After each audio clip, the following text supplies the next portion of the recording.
Hey everyone, it's Nate, and I'm here, sadly, with another replay of a past episode, a past interview from the Vinyl Guide.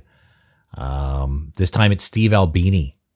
He just passed 61 years of age, very, very young, apparently of a heart attack, which, the guy had a big heart. He put a lot of it into his music, and gave a lot of it to others too, and much of it made its way to the records in all our collections. There's so many projects he worked on. Geez, he's literally got over 1,000 credits, album credits. If you look him up on Discogs, Big Black, Slint, Boss Hog, of course his own project Shellac. He worked with Nirvana. He worked with the Stooges, the Jesus Lizard, Pixies. God, the list goes on. And man, he was so well respected for what he did, and such an amazing work ethic. Incredible engineer. His ability to capture sound and to work on the details and appreciate and make sure that the sound that we hear as listeners is the absolute best in his opinion.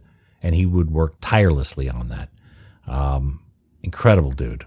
Exactly the sort of guy you want helming a studio environment and microphones and a mixing board. His own project, Shellac, was fantastic. Pick up some Shellac records when you can. Again, they tend to fly under the radar a bit, but those who know, those who have the music, know what I'm talking about here. And on top of it all, he was a very generous guy, He just passed, and I'm sure there's going to be a dozen or more different podcasts that are going to be doing their own replays of their conversations with Steve, and that's fantastic. I'm sure they're all great. But that's how benevolent the guy was. He would share his information. He liked talking about it, and he liked teaching in his own funny way. Very peculiar dude. I didn't know him well, but he was a guy I reached out to on a few occasions, and he was always responsive, always pleasant, always helpful. So here is a replay of our interview with Steve from back in 2017. We hit a lot of topics he doesn't cover in a lot of interviews. I don't even think we mentioned the word Nirvana, right? A lot of people tend to focus on that, but we talked about his record collection, records of his youth, weird records that he put out, rare Big Black pressings. We talked about hearing protection, something he was very passionate about, and he provides a lot of great tips that, quite frankly, a lot of us should be taking quite regularly. We talk about the Stooges and the Ramones and Slint spilling tea into his recording console. And he probably has, this interview has one of my most favorite quotes of all time I've had on the podcast. And this is the quote. When asked about listening to music after he gets home from the studio, this is the line he shared. Do you know what a hooker doesn't want to do on her night off? So, man, Steve, he was one of one. We won't see another one like him, but we can be inspired by him. So rest in peace, Steve. And thanks for the leadership, the inspiration, serving as a beacon and example of the sort of integrity that is needed in this world. Cheers, mate. All right, this week our guest on the Vinyl Guide is Steve Albini. I'm sure you've heard this name, musician, recording engineer, owns and runs Electrical Audio Studio in Chicago. He's a songwriter. I assume audiophile. Is that a title you'd lay claim to, or at least not deny? I don't consider myself an audiophile in the sense that I don't listen to music in the way that most audiophiles do. I have a decent hi-fi at home, but that's it. I'm not super tuned in to tweaks and that sort of stuff. Can you quickly describe your home audio system? Yeah, I have a Project One turntable and an NAD preamp and a Marantz power amp that has been refurbished. It's pretty old. It's from the 70s, I think. Mm-hmm. All right. So you're not too precious about that. You're not always switching gear in and out, getting the latest stuff. It's a pretty, sounds like a good quality system, utilitarian, but pretty standard. Yeah. Okay. I'm not a hi-fi nut. I just appreciate having a functioning turntable with a decent cartridge. I have an Ortophon on there now. I used to have a Shure V15 on there, V15X, I think. I do. Yeah, I'm not super fussy. I just like a working system that's simple enough to use, that where I don't have to like have a whole ritual. I guess the only like sort of fancy aspect of my home hi-fi system is that I have a record washing vacuum cleaner thing. I can't remember who made it, but it's a wet vac washing thing to clean my records. Do you religiously clean your records before each play, or is it only when they need it? Anything that I've never played before, I'll clean using the wet vac, but otherwise I'll just use a record brush on it. Do you use all static sleeves and everything, or you just slap them back into the... No, just whatever. I mean, these days, a lot of secondhand records come with, aftermarket paper or paper and plastic sleeves, because the old dust sleeves have been lost, but if I'm buying a new record, normally whatever the record comes in is fine by me. Just a normal paper sleeve is fine. And how often do you get a chance to go out to record shops and bring home some new loot? I'm going to say half a dozen times a year, something like that. I have a couple of friends. I have friends who work in record shops, and occasionally I'll get clued into something that's just turned up that I'm interested in. And a friend of mine, Brett Ralph, just opened a record shop in Louisville, Kentucky called Surface Noise. It's records and books, and it's curated to a significant degree. And it's and I've intended to make it down there because he has excellent taste in music and books, and so I want to make it down there. But otherwise, I typically go to my haunts in Chicago. There's Reckless Records, which is an outstanding rock and indie record store. They have a couple of locations in Chicago. My wife Heather used to work there, and we know a lot of the people that work there just on a social level. And so it's a very comfortable place, very knowledgeable staff, a really, really huge collection. And they have a system that allows you to put in an alert where you can ask their buyers to keep an eye out for certain records for you. So even secondhand and out of print records, you can put in a special order for, which I think is kind of cool. Then there's another shop in Chicago called Dusty Groove, which is an exceedingly dangerous place for me to go. It's all black music from all eras, and it's largely secondhand, but does also have reissues in it. But that's a wedge of my collection that has been historically underserved, and so whenever I go in there, I always go in there planning to pick up a record or two, and I can't get out of there without spending $400 or $500. Oh yeah, I know that feeling. So Reckless, Dusty Groove, those are kind of your go-to shops. What would be an example of when a record store calls you up and says, "Steve, we've got a copy of XYZ here"? Like, what are you looking for right now? I don't actively look for things, but for example, there's like a fragment of my taste spectrum, which is English boogie rock music, bands like Dr. Feelgood and the Bishops and Motorboys Motor and Pink Fairies and that sort of stuff. Groundhogs, like it's not a very, it's a kind of a specific slice of English rock music. And there are certain bands whose records are hard to come by. There's a band called Stackwaddy, for example. They were on the Sunflower label, I think, John Peel's record label. Mm-hmm. So I got a call when a Stackwaddy record showed up, for example, because from a friend of mine who knew that I was looking for the Stackwaddy album. Things like that. Oh, okay. Is there anything in particular you're looking for right now? No, I don't. I'm not actively looking for anything. I just like whenever I go out and thumb through records, I'll surprise myself at seeing stuff that that hadn't crossed my mind in years, and I'll be like, oh, suddenly I'm curious about the band Hollywood Autopsy, a name that I remembered from the early '80s, but never heard their music. Like, oh, look, there's a Hollywood Autopsy record. Now I guess I have to buy it and listen to it. That's a great feeling, going to a record store with nothing in mind and just letting the universe provide something. Yeah. There was a period there when I, like in the late 70s, early 80s, right, when I was leaving home and going to college, where my introduction to any new town, like whenever I would go someplace that I'd never been, I would go to the record shop and just thumb through the recent arrivals bin in the secondhand section, because that gives you a feel for what the people in that town are listening to and what kind of people go to that record shop.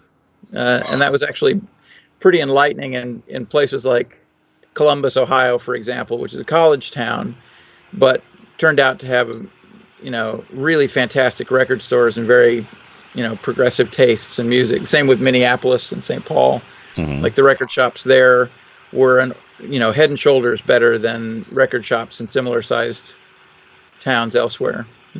How large is your record collection? I won't say just records. I'm assuming there's CDs and all sorts of other things there, but not a lot of CDs, honestly. My wife and I both had like I said, she worked at Reckless Records for a while, so she would siphon off some of their more interesting records for herself. And by the time I met her, I had, 15, 18 years of buying records on my own. So when we combined our collections, it ended up being, there were a lot of doubles that we culled, but between us, we probably have, I want to say 10,000 or more LPs. And I think at one point I had to count my 7-inches. I had something like 8,000 7-inches. Then both of those numbers have shrunk.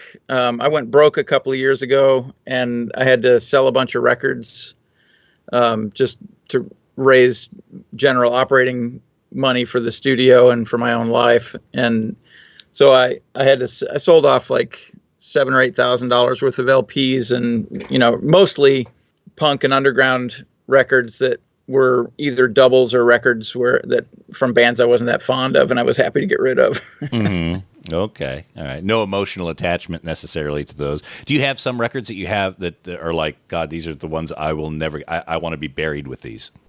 Yeah. I mean, the records that were sort of formative for my tastes, like I have a copy of Funhouse by the Stooges that I played the Stripes off of it as a teenager, and just looking at that record reminds me of all of the things that went through my mind when I first got involved in music, when I first got interested in music. My Ramones records, which were the most important records to me at the time, and I associate those with my awakening to music and my awakening to underground culture of all kinds. You still have those original copies that you had as a young boy? Yeah. Oh, that's beautiful. That you grew up, I believe, in Montana. That's correct. Yeah. How did a young boy find out about the Stooges and the Ramones in Montana? Purely accidentally. A casual acquaintance of mine had a brother who went off to college and bought the first Ramones album and sent him a cassette tape of it, and he played me this cassette tape, and it made me bust out laughing. And I made a point of getting my own copy. I went to the record store. Back then there was a whole sort of a process you had to go through to get a record that wasn't in the store. They'd have to look the record up in this big, like, biblical tome of the Schwann Record Guide. They'd have to look it up and find out who made it and what its catalog number was, and then see if they could order it. And the lady was so kind as to order me the Ramones album, and I had to check in every few days to see if it had arrived. And eventually it arrived, and I bought it and I took it home and I played it obsessively, and it sort of became a talisman for my little circle of friends. Like, we all played those records over and over again. And gradually that record sort of changed from being a sort of a comic thing to being a really important thing to me. Like it started out being a sort of a laughable record, like a kind of an inept, a bit of a goof. Yeah, it's almost like yeah, a Mad Magazine kind of thing. Yeah. exactly, very, very, very similar. Like it seemed almost like a parody of music. And the more I listened to it, the more I realized that no, they meant it. This was really what music was supposed to be like for them. And then I realized that, you know, it was the end of my adolescence and becoming an adult. Like you start to form your worldview about how to think about thinking about things. And the Ramones were important to me in that they made me take seriously a lot of the sort of ridiculous or fleeting ideas that I and my friends had. You know, like the appreciation of trashy culture and the string of in-jokes that any group of friends has. And I associate the Ramones with an awakening of the broadening and awakening of my tastes and my general worldview. I think it probably giving them too much credit to say that they're responsible for me becoming a well-rounded adult, but they were definitely an influence. Sure, they're a flashpoint. I mean, they were like an entry point to this whole new area of understanding and a whole new realm of possibilities.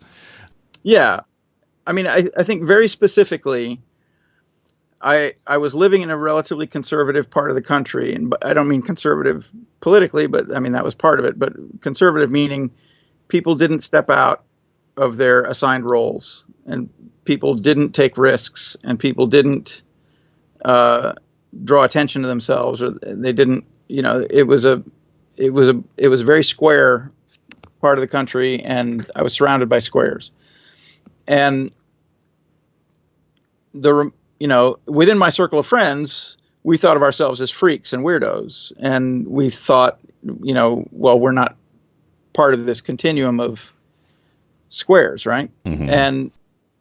But by the same token, we kind of felt like,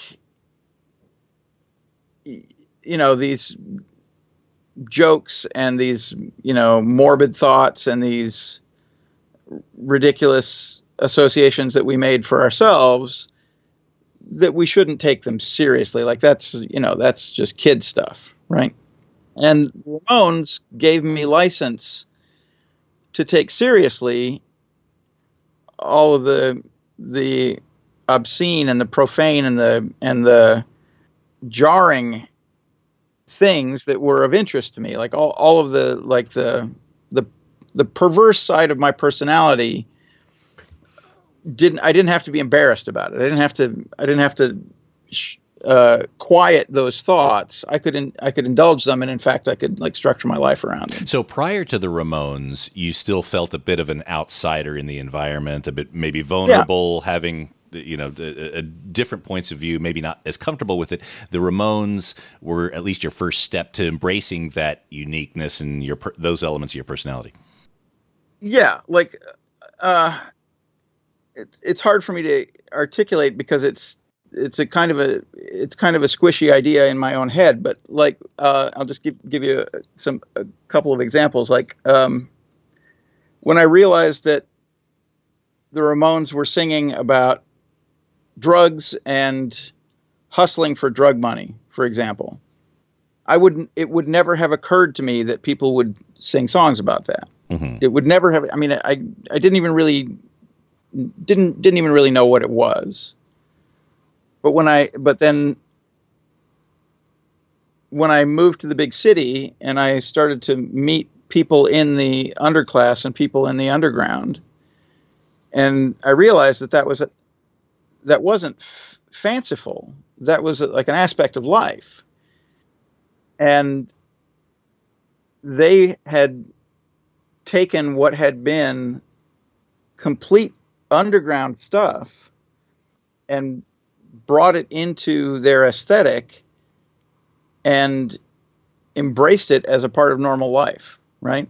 So now when I meet a dope fiend, I can't just dismiss that person. I have to take that person seriously. Mm-hmm. Or I guess what it was it it made it so that things that were marginal and outcast and things and people that were objects of ridicule or that were not to be taken seriously by straight society, it gave me license to take them seriously and to think about them and to evaluate these people as real people and not as caricatures. Right. Yeah, it allowed you to be able to have empathy and to understand that they have their own reality they're working with, and just because, we're brought up with a certain set of values doesn't make ours correct. Yeah, and it went hand in hand with me becoming more enculturated into the music scene in Chicago, which was the punk scene in Chicago was the dregs of society, like. All of the misfits and outcasts sort of gravitated toward the punk scene in Chicago, like literal petty criminals, people who would break into an empty apartment so they would have a place to sleep. People, I had a girlfriend who had been an occasional prostitute, that sort of thing I would not have even fathomed such a thing. And if I hadn't been allowed, or if I'd come across something like that, it would have shocked me and been revolting, or I would have shunned those people. You would have judged it. Yeah. But because they were now part of my peer group, and it was now part of the world that I was in, I had to take those people seriously. I had to allow for a much wider range of human experience than I would have otherwise. When you arrived in Chicago, you were already playing music or writing music, or where exactly were you at in the continuum? Yeah, I want to say I was 17 years old, and I had been in what we had tried to construct as a punk band in Montana, and then basically did nothing, went nowhere. And then I came here to Chicago, and I started going to shows, started meeting other people involved in the music scene, started trying to play music with other people. A year or two later, I ended up being in a band. And then from that, after I got kicked out of that band, I started my own band, Big Black. And from then on, I've basically been making music continuously since then. That would have been around 1981, 82 is when I started doing stuff as Big Black. Regarding Big Black, the first release, and this is, again, I don't have a copy of this. This is just from online research. Let me read you this. The first release of Big Black, the Lungs EP, the original EP came with an array of objects, including loaded squirt guns, bloody pieces of paper. Apparently one of your friends had a nosebleed, dollar bills, condoms, concert tickets, Bruce Lee trading cards, pictures of old people and firecrackers. And it goes on to say things like fish hooks and razor blades were discounted, fearing lawsuits. Well, I should say the fish hooks, razor blades, and there was, can't remember, the fireworks, fish hooks, razor blades, and the like bloody bandages and stuff. All of that stuff was put in the records as inserts, and they were sent off. There were a few of the distributors that ended up with the records that went through them and took out anything that seemed harmful. Okay.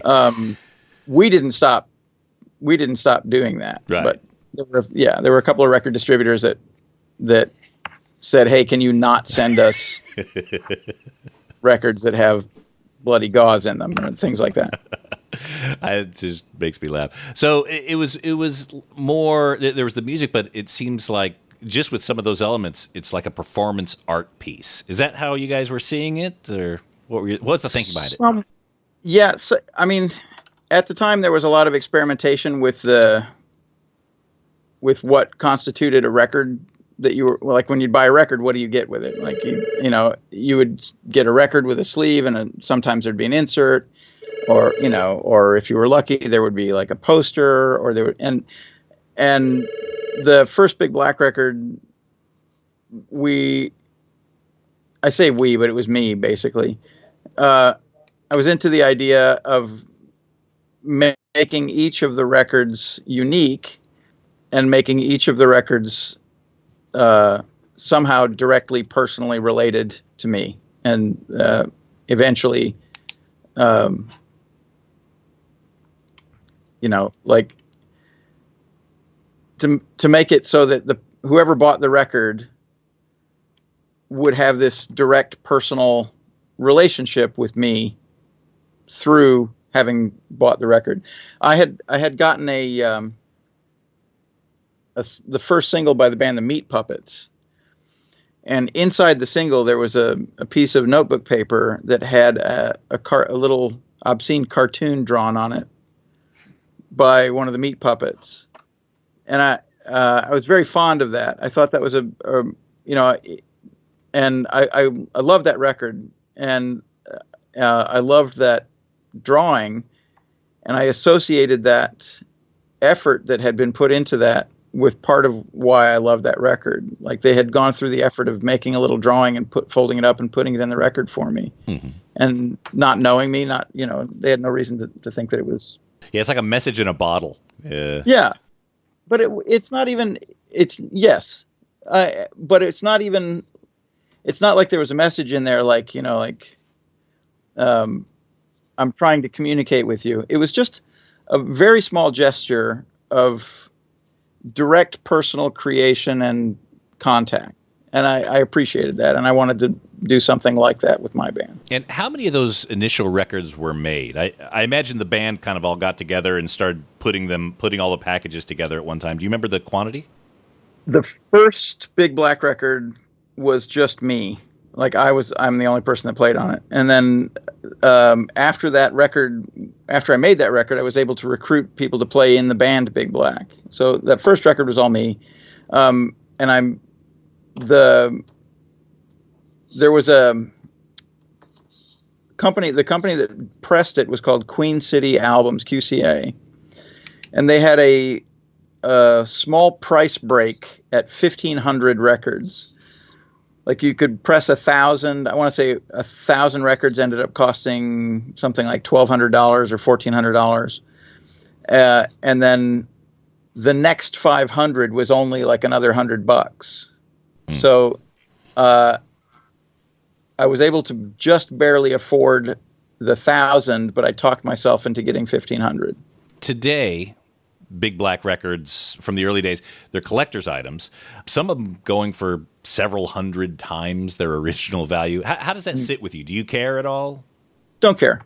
I think all that sort of stuff is, that's part of people's appreciation of music, and they're welcome to it, And I have certainly spent a lot of money on records that I wanted.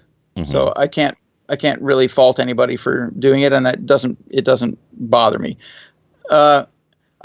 There several times I have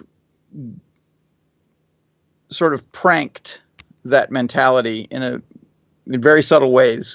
The Big Black records were reissued on Touch and Go records in their original packaging, or as near original as we could muster. And at one point in the late 80s or early 90s,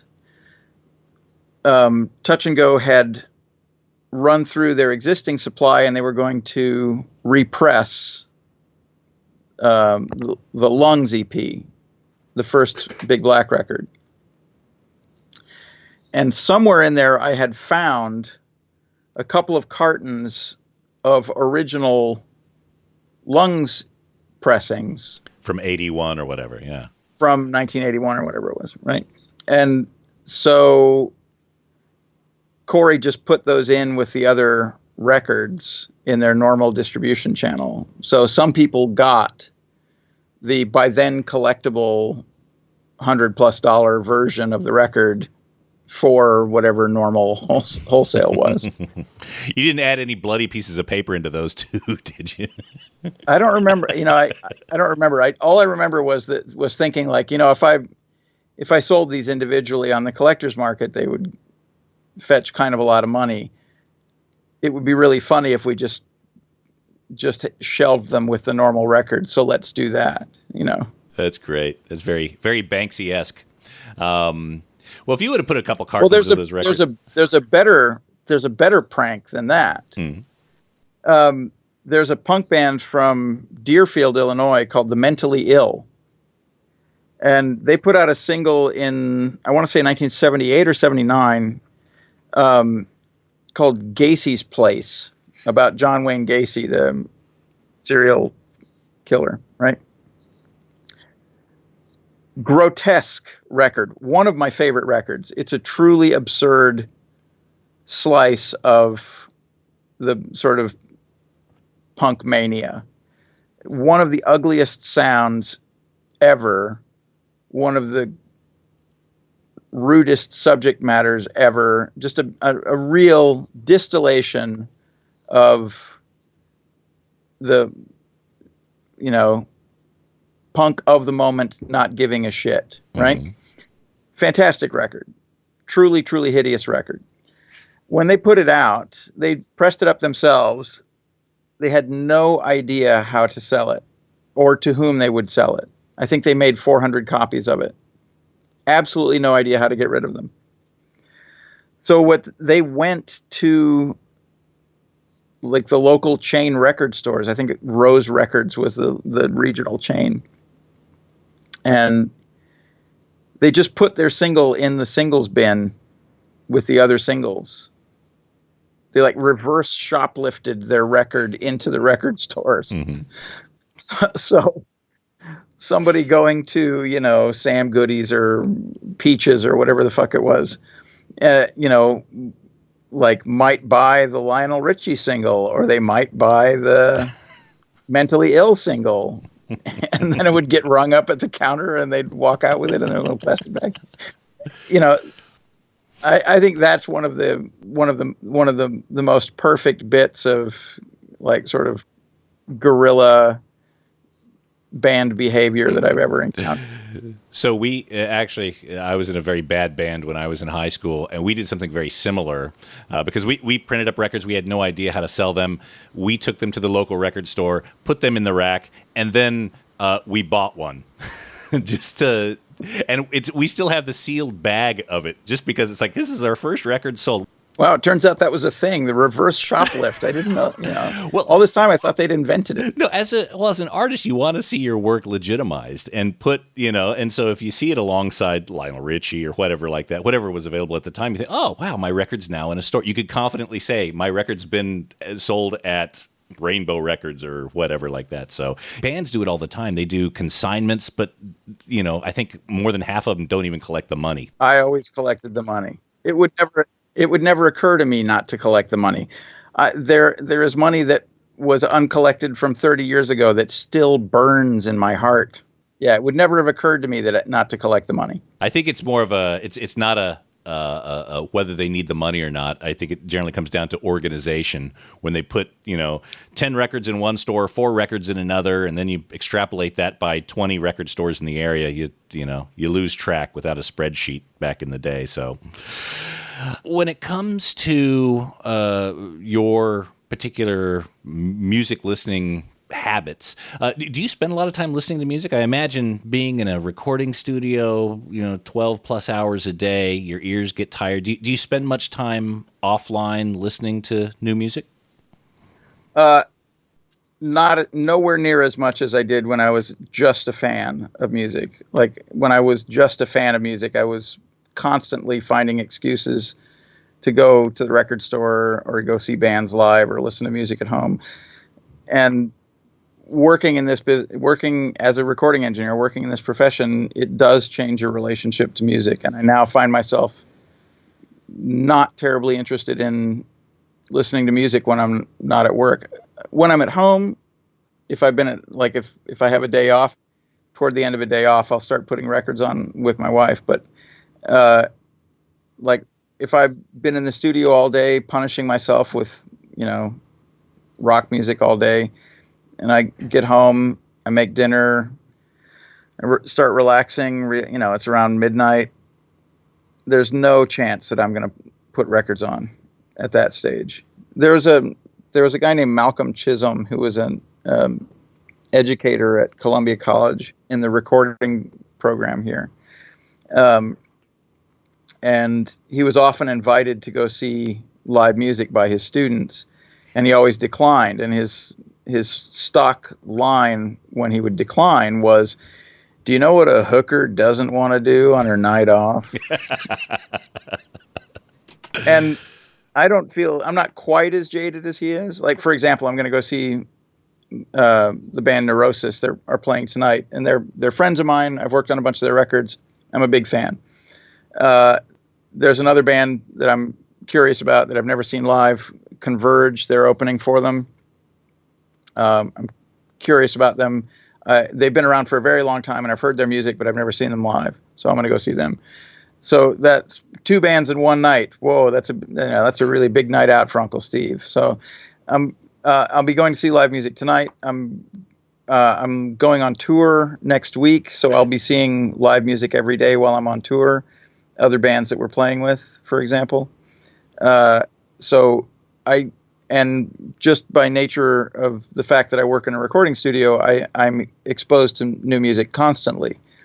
So I don't feel like I am insulated or isolated from the music scene that's around right now, but I don't actively pursue it the way I did when I was just a fan. As you age, and I think a lot of us are probably around the same kind of decade that you're at right now, early 50s. Many hundreds. Yeah. I've heard that. How has your hearing functionally changed? And are there different techniques you have for, I guess, dealing with that? That is an extremely interesting question, and one that I have spent a lot of time thinking about.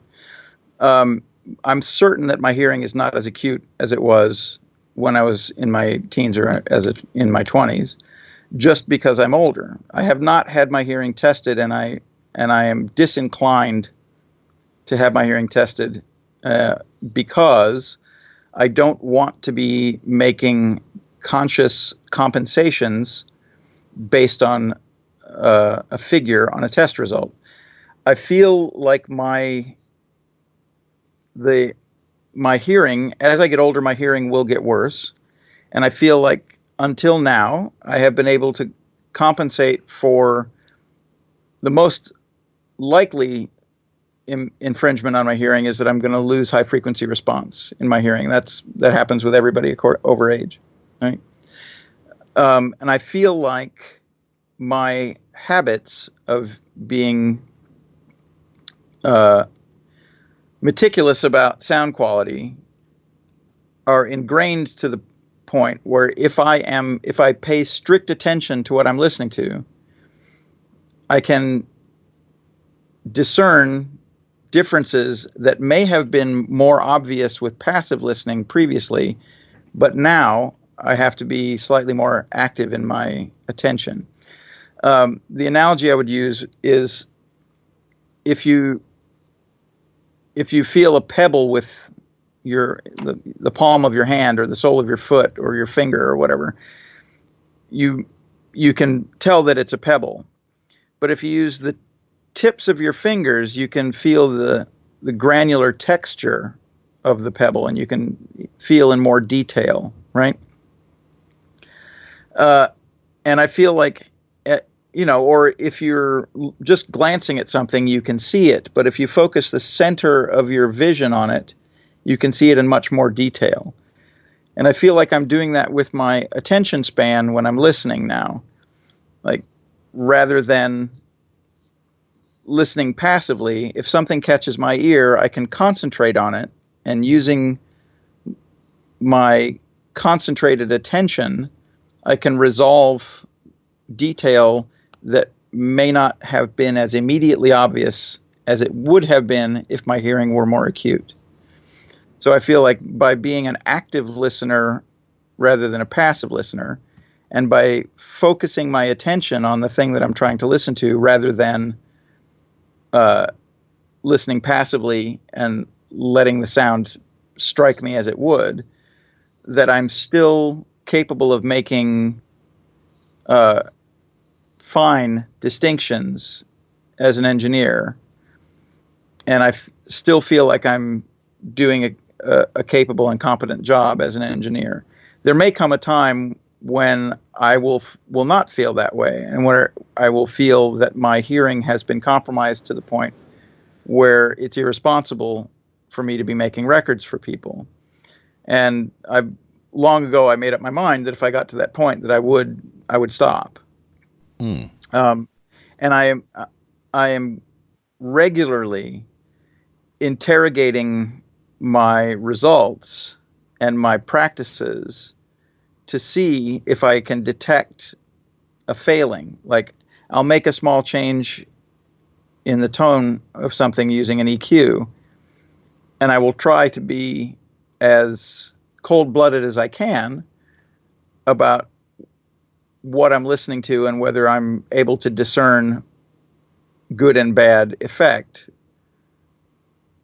with critical detail. And as long as I feel like I can still make these fine distinctions and still focus my attention in order to hear in detail to the degree that's necessary as an engineer, then I'm going to carry on.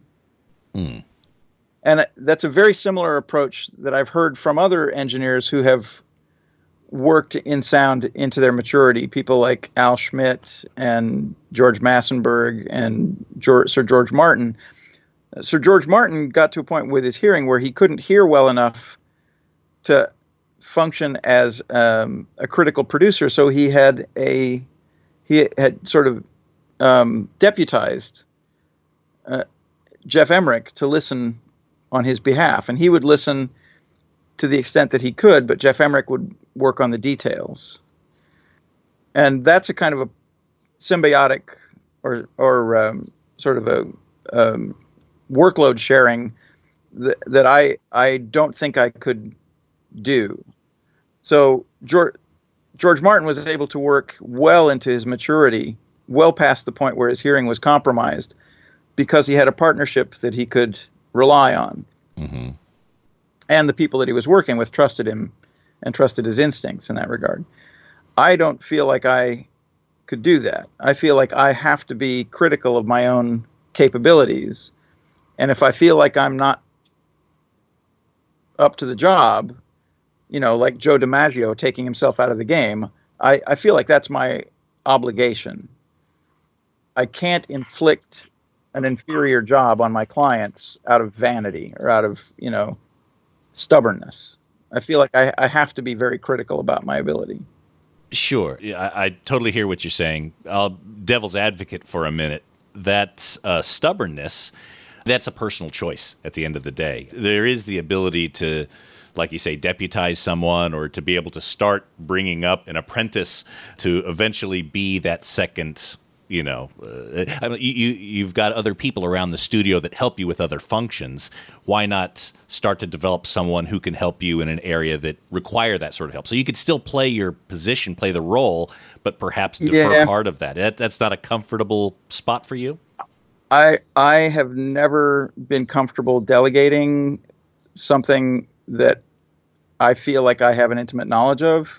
I've never felt comfortable delegating things like that to somebody else. And more importantly, I need to be 100% certain about technical decisions that I make. Mm-hmm. If I'm making them based on my own observation, then I am 100% certain of them.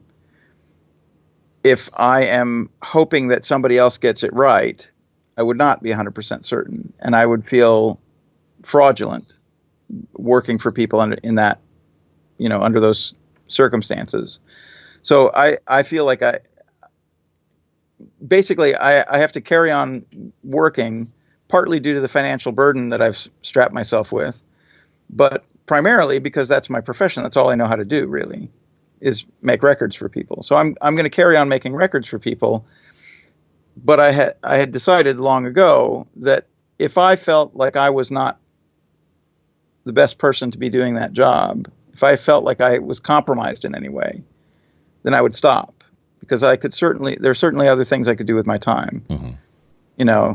I've not spent nearly enough time with my wife, and the older we get, the less time we have to spend together. So I could just do that. You know, I'm an avid woodworker. There's furniture. There's plenty of furniture left unmade. There's, you know. You're quite the chef. You have quite a few interests. Now, going down that lane, the option now is to protect and prolong the hearing. When you're going to go see Neurosis tonight, or when you're going on tour, what sort of tactics do you use to preserve that? I carry earplugs with me all the time. I have earplugs in my pocket now, and I will be wearing earplugs. Like when I go out into the street, when I ride my bicycle, when I go into any public place where there's going to be noise, I wear earplugs. I don't wear the attenuators, the sort of clinical attenuators that bring the sound down by a few dB. I wear foam rubber earplugs that knock it down 20, 30 dB. Like I'm limiting the sound exposure that I have when I'm not working, basically, or when I'm not at home. When I'm on tour with the band, in the van, traveling between gigs, it can be a noisy environment. I'm wearing earplugs. When we're in the club, loading in during sound check, or setting stuff up, there's playing music through the PA. When I'm in the crowd before we play, backstage where it's a noisy environment, any noisy environment, any environment that's got clatter or invasive sound, I'm wearing earplugs. I'm a card player. I play poker as part of my livelihood. So if I'm in a casino playing cards, or if I'm in a card room, even in a private game, it's generally a noisier environment than my home. I'm always wearing earplugs. When I'm traveling in a car, if the windows are open in the car, or if there's, traffic noise or whatever, I'm wearing earplugs. Essentially any non-critical place that you have. Exactly. Yeah. Now, and so my band, Shellac, when we play, our stage volume is not terribly loud. Like I have an amplifier, Bob has an amplifier, but we don't use stage monitors. A lot of bands have foldback monitors that are blaring at them at essentially concert level. We don't use monitors in that way. I'm listening to the acoustic sound of the drums and the acoustic sound of Bob's bass amp and the reflected sound of my own singing from the PA. I don't have monitors blaring at me. So our stage volume is quite comfortable. And while we're playing on stage, I don't wear earplugs.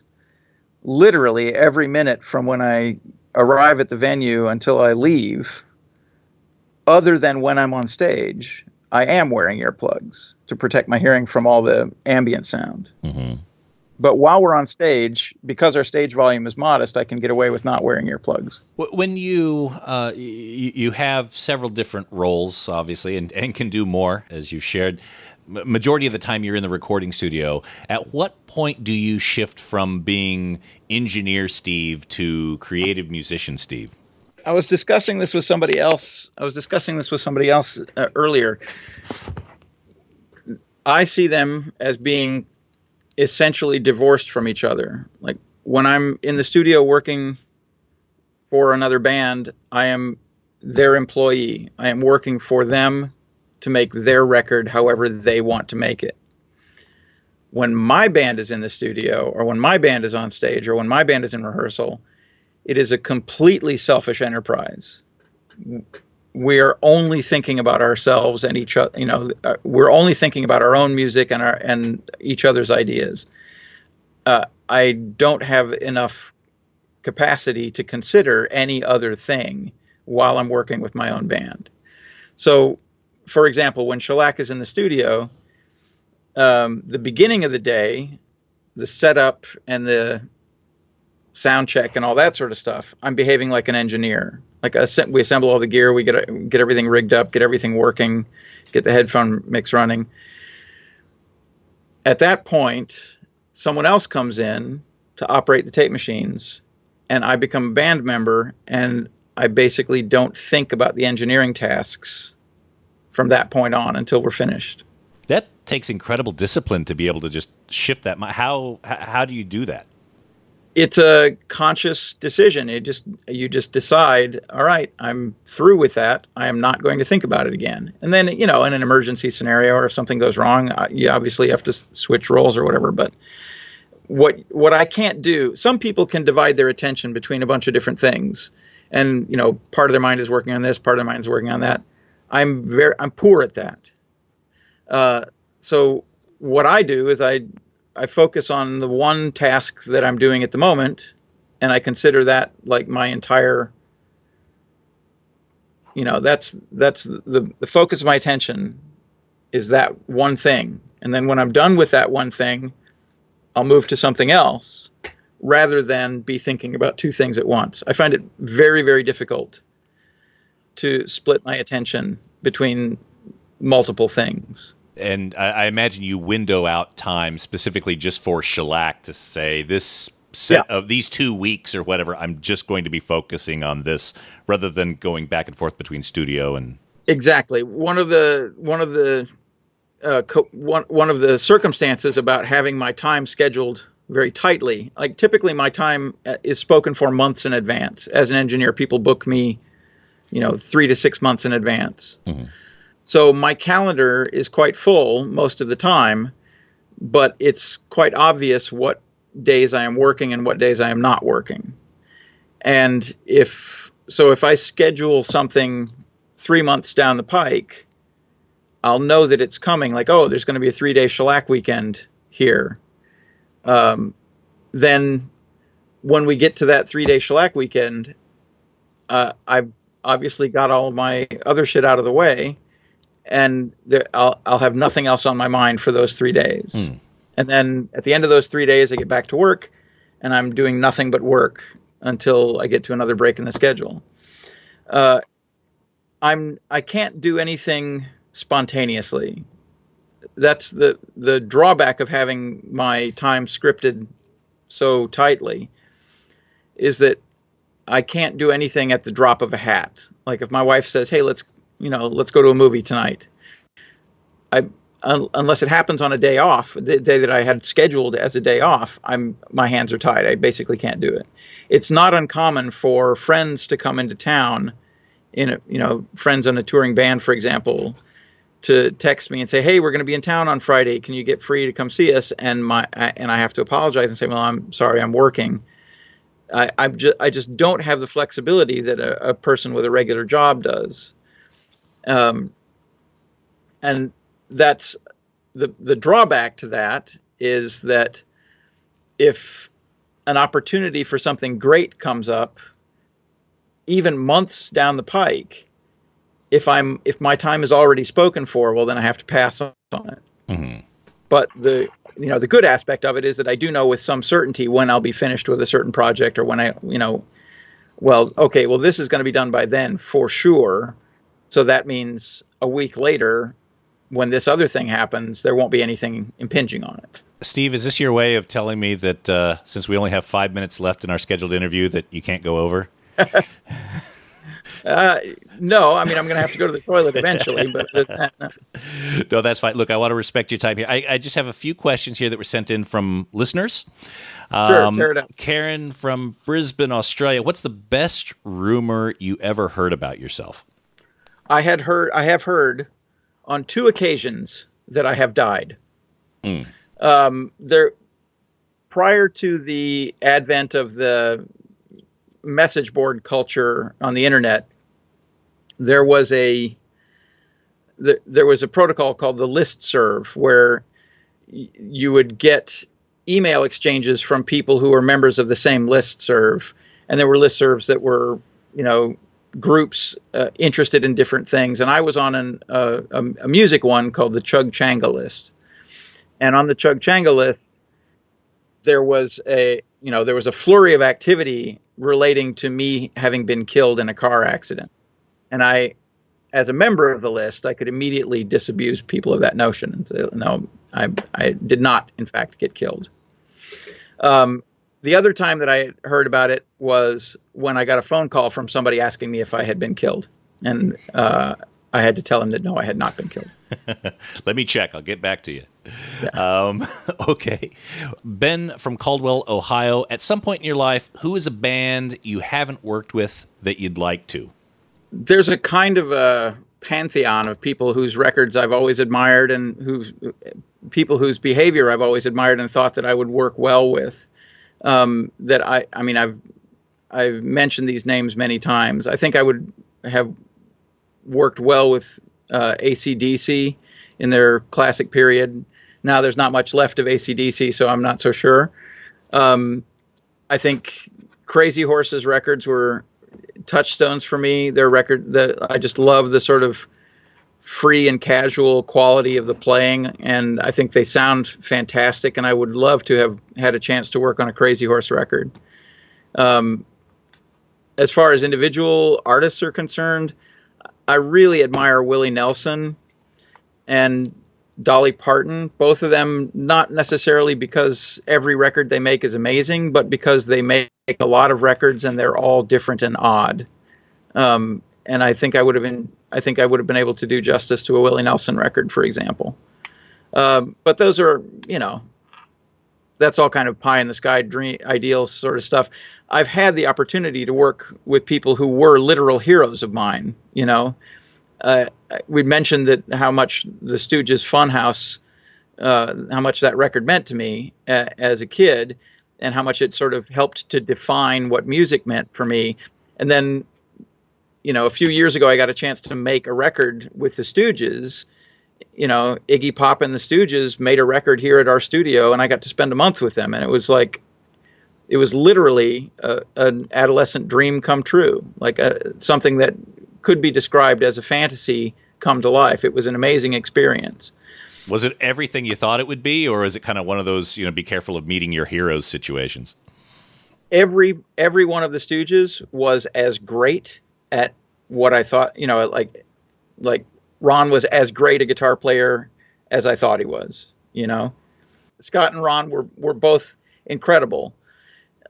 Like being around the Stooges, being the Stooges was just incredible. And Iggy Pop was exactly what I imagined he would be like as a person. He wasn't wearing a shirt most of the time. He was, super engaged, really like dancing along, leading the band, singing his vocals live with the band. Like the record itself, whatever, it has its charms, but it can't compete with some of the greatest records ever made that the Stooges made in their heyday. But the experience of making that record was incredible.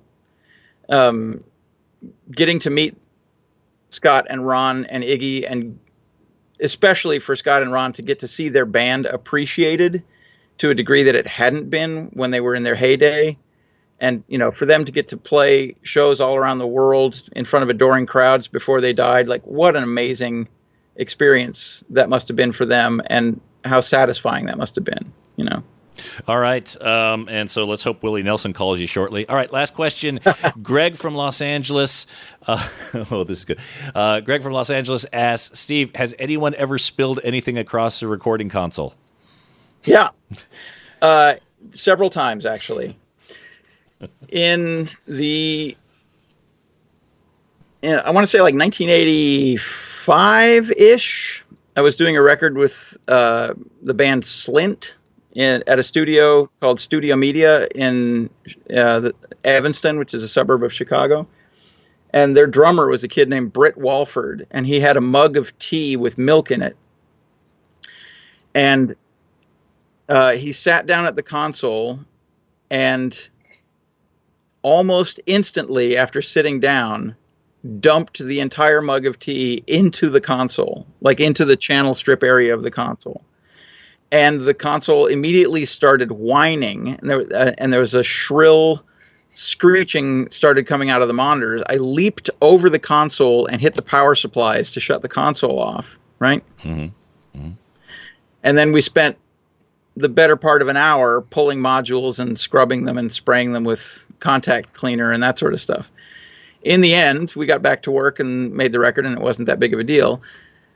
And at the time, and even now, I couldn't tell you if it was intentional on his part dumping the mug of tea into the console. Oh, so in the end, it could have been deliberate. It wasn't like a foot hitting it and knocking it over. It was. I mean, I want to believe, and I do believe, that it was accidental, that it was like some kind of a gesture on his part that got away from him. But it literally looked like he just intentionally dumped the mug of tea into the recording console. And then, we blew the better part of an hour making it right again. Then the other thing that happened was Bob Weston, who is another engineer here in Chicago. He plays bass in the band Shellac that I'm in. He had helped me convert my home studio before electrical audio existed. He had helped me convert that from an 8-track studio into a 24-track studio. And after that conversion, I had to leave town for some reason. I can't remember what. Like I was working on a record elsewhere. But he was still coming to the house and working in the studio periodically, like making records for other people. And at some point in my absence, he apparently spilled a Diet Coke into the fader panel of the recording console. He never mentioned it to me, and I only found out about it because many months later, and he immediately shut the console off and cleaned all the faders and wiped everything down, and he did the responsible thing and took care of it, but he never mentioned it. Many months later, a small amount of residual Coca-Cola syrup managed to ooze its way out of the trough where the faders were held. And I kept having to wipe this brown ooze off of the bottom of the fader panels and off of the bottom of the fader panel or the bucket that the faders were in. And at one point I asked Bob, who was still sort of the de facto technician at the studio there, I was like, there's some kind of brown ooze coming out of the console. You think like here. A capacitor may have exploded or something? Yeah, maybe, there's some lubricant on the faders that got gummy, or like something was, like, you want to take a look at it? And that's when, and his face kind of fell. And he said, well, I have something to tell you. All right. Well, the gear survived, and so did no harm, no foul. So glad to hear all that gear works. Steve, thank you very much for spending time with us here on the Vinyl Guide. I know you're a busy guy, and I'll let you get back to it. And be careful with your cup of tea around the console, will you? Yeah, I'm irresponsibly cavalier about drinks near the console. I have no fear for some reason. Even though I've seen the destructive results, I still have no fear. I'm like stupidly irresponsible. Well, you're cheating the devil or whatever. All right. Thank you, Steve.